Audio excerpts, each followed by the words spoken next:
Somerset Maugham.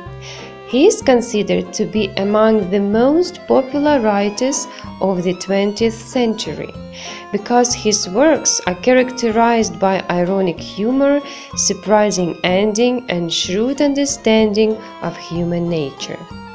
The world could have never enjoyed his wonderful works, as Maugham studied medicine and qualified as a doctor.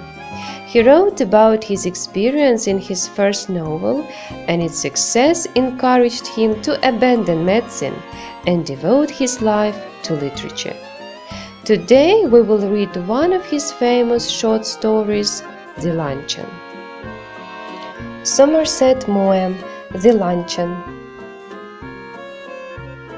I caught sight of her at the play, and in answer to her beckoning, I went over during the interval and sat down beside her. It was long since I had last seen her, and if someone had not mentioned her name, I hardly think I would have recognized her. She addressed me brightly. "Well, it's many years since we first met. How time does fly! We are none of us getting any younger. Do you remember the first time I saw you? You asked me to luncheon. Did I remember? It was 20 years ago, and I was living in Paris.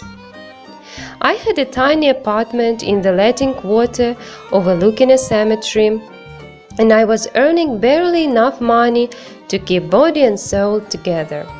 She had read a book of mine and had written to me about it. I answered, thanking her, and presently I received from her another letter, saying she was passing through Paris and would like to have a chat with me. But her time was limited, and the only free moment she had was on the following Thursday. She was spending the morning at the Luxembourg, and would I give her a little luncheon at Fayot's afterwards. Fayot's is a restaurant at which the French senators eat, and it was so far beyond my means that I had never even thought of going there. But I was flattered, and I was too young to have learned to say no to a woman. I had 80 francs, gold francs, to last me the rest of the month. And a modest luncheon should not cost more than 15. If I cut out coffee for the next 2 weeks, I could manage well enough. I answered that I would meet my friend by correspondence at Fayot's on Thursday at 12:30. She was not so young as I expected, and in appearance imposing rather than attractive. She was in fact a woman of 40, and she gave me the impression of having more teeth, white and large and even, than were necessary for any practical purpose. She was talkative, but since she seemed inclined to talk about me, I was prepared to be an attentive listener. I was startled when the bill of fare was brought, for the prices were a great deal higher than I had anticipated. But she reassured me. "I never eat anything for luncheon," she said. "Oh, don't say that," I answered generously.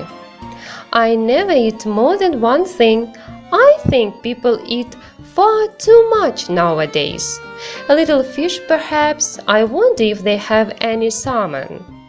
Well, it was early in the year for salmon, and it was not on the bill of fare. But I asked the waiter if there was any. Yes, a beautiful salmon had just come in. It was the first they had had. I ordered it for my guest. The waiter asked her if she would have something while it was being cooked. "No," she answered, "I never eat more than one thing. Unless you had a little caviar. I never mind caviar." My heart sank a little.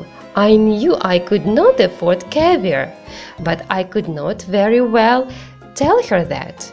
I told the waiter by all means to bring caviar. For myself, I chose the cheapest dish on the menu, and that was a mutton chop. "I think you are unwise to eat meat," she said.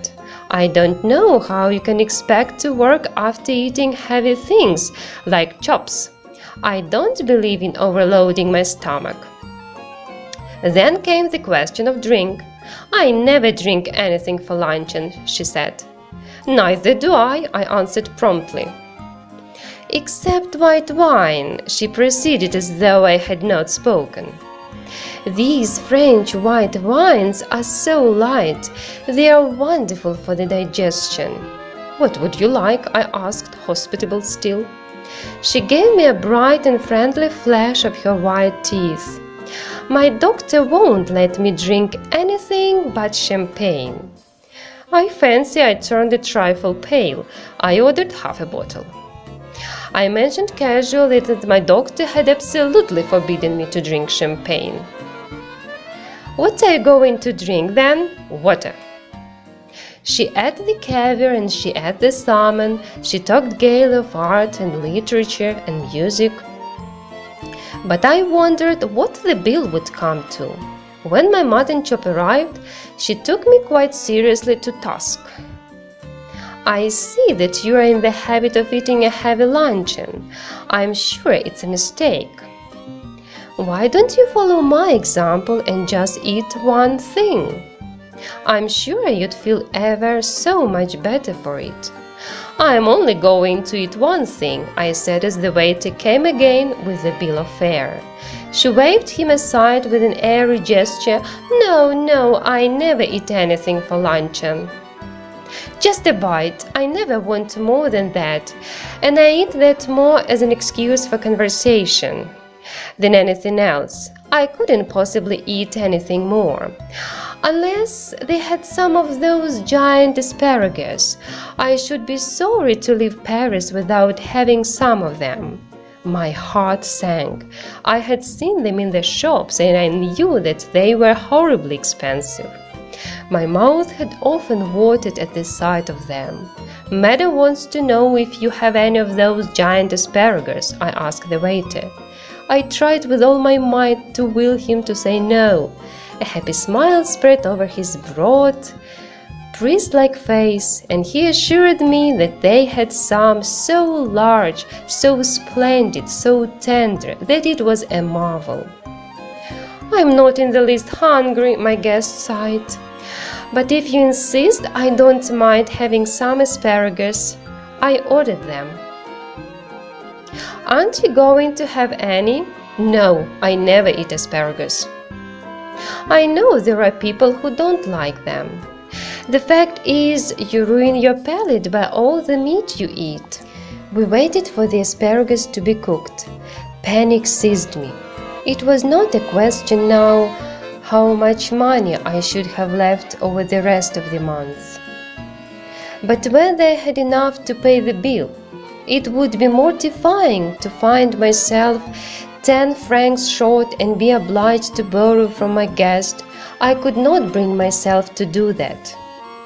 I knew exactly how much I had, and if the bill came to more, I made up my mind that I would put my hand in my pocket and with a dramatic cry stand up and say it had been picked. Of course it would be awkward if she had not money enough either to pay the bill. Then the only thing would be to leave my watch and say I would come back and pay later. The asparagus appeared. They were enormous, succulent, and appetizing. I watched the woman thrust them down her throat in large mouthfuls, and in my polite way I discoursed on the condition of the drama in the balcons. At last she finished. "Coffee?" I said. "Yes, just an ice cream and coffee," she answered. I was past caring now, so I gave the following order: coffee for myself and an ice cream and coffee for her. "You know, there is one thing I thoroughly believe in," she said as she ate the ice cream.